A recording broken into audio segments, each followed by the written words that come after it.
everyone, and welcome back. We are here to discuss yet another special event that's coming to Eorzea. I guess it's already been here for some time, and that's the Rising event. So if you are new to this series, this is where we actually take a good look at the lore behind the special holidays that we have here in Eorzea. We've already covered a fair few amounts, and we still have a couple more to go, but today we are going to be discussing the Rising event as well as the events that led up to creating the Rising. So thank you so much for joining me, and I hope that you enjoy what we're going to be having today. The Rising is a very special event in that it's a time for remembering, a time for being able to look back and see how far we've come, how much we've lost, and how far we still have yet to go. For those who need a bit of a history lesson, it all began when Dalamud, the second moon of Eorzea, technically the second moon, began to grow considerably brighter in the night sky. It was then prophesied that the red moon would slowly begin to descend and wipe out this world by causing the seventh umbral calamity. The Grand Companies, aided by Garland Ironworks and countless adventurers, began to investigate these strange phenomena, such as the size of Dalamud becoming brighter and larger in the sky, as well as a sudden change in the monster's behavior across Eorzea.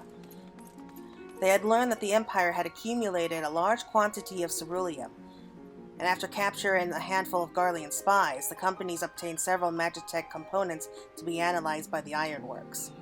After putting everything together, said Garland concluded that the Empire was planning to cast the ancient magic of Meteor to purge Eorzea of its primals, a project he himself was part of before fleeing Galamal. Further proof was obtained during a Gradanian soldier who eavesdropped Nail Van Darnus and Gaius Van Belsar discussing the use of such drastic measures. Dalamud is a colossal machine that was created by ancient Alog, and so it was not a natural moon. To activate it and cast Meteor, ancient stones known as Allegan runestones were required. After a brief period of respite, the Garleans started an offensive attack against the city-states with a new type of Magitech weaponry, known as Magitech Vanguards. The offensiveness were held back with the help of the Grand Companies. However, all these seemingly random attacks from the Empire were designed specifically to distract the city-states and adventurers, while the Garleans housed the Lunar Transmitter, a tool needed to control Dalamud and begin its descent.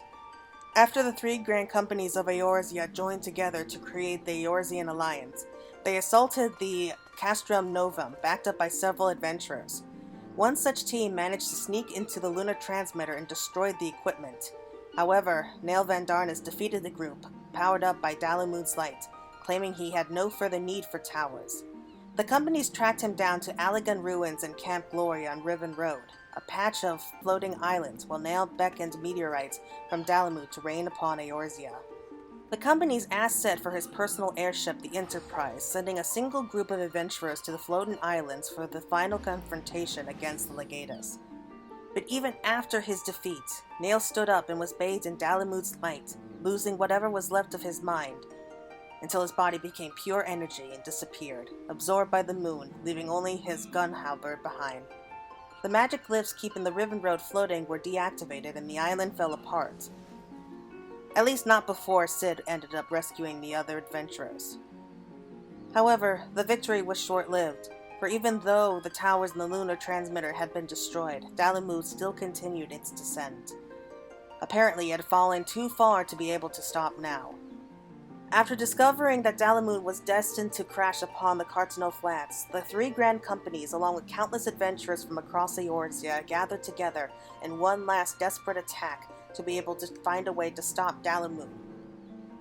However, the 7th Legion, still loyal to Van Darnus, stood their ground just beneath the Red Moon, not aware that their lives too would be forfeited should the Red Moon crash upon the Earth. Just before Dalamud crashed, however, it ended up breaking apart, and it was revealed that it was actually the prison of the Elder Primal Bahamut. Since the Third Astral Era, despite being summoned to fight them, Bahamut was captured by the Allegan Empire as a power source that was ultimately their downfall. Bahamut had remained bound to the physical world through captive dragons kept alive throughout the ages and forced to maintain the summon. Once freed from his prison, Bahamut unleashed his fiery rage upon Eorzea, and friend and foe were both forced to flee alike. Bahamut rained destruction upon each of the city-states and its armies before Louis protected the adventurers from the dragon, while he and the remainder of the Circle of Knowing began the ritual to seal Bahamut back into a prison.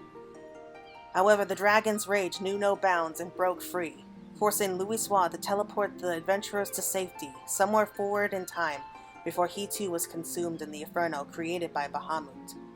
Though it seemed the end, the true ending of the events is known only to a few.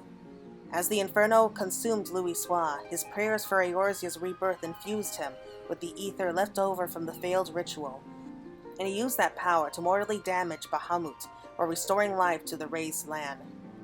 At the start of the game, 5 years had already passed since Bahamut's destruction of Eorzea, but even after all this time, the land still continues to suffer because of it, and is struggling to heal from the effects of the 7th Umbral Calamity. Not to mention the great loss of life that was suffered not only on the Cardinal Flats, but all across Eorzea. That is why, in honor of such an event, the Rising is a time for all characters here to take a time to sit back and remember everything that happened before. You can pay tribute to the people whose lives were lost during the 7th Umbral Calamity, and truly feel grateful to be alive. The Rising is the time of year to really think back on those that we've lost, those that we can yet save, and maybe a future that's still laid out before you, or even take just a little bit of time to relax your mind.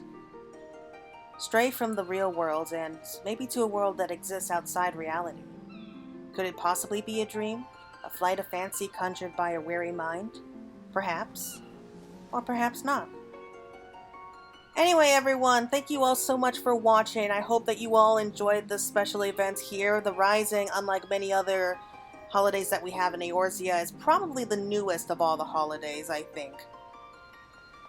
After all, it's only been around for 5 years. Well, 5 years in the game, but I think that's been a lot longer than 5 years, personally.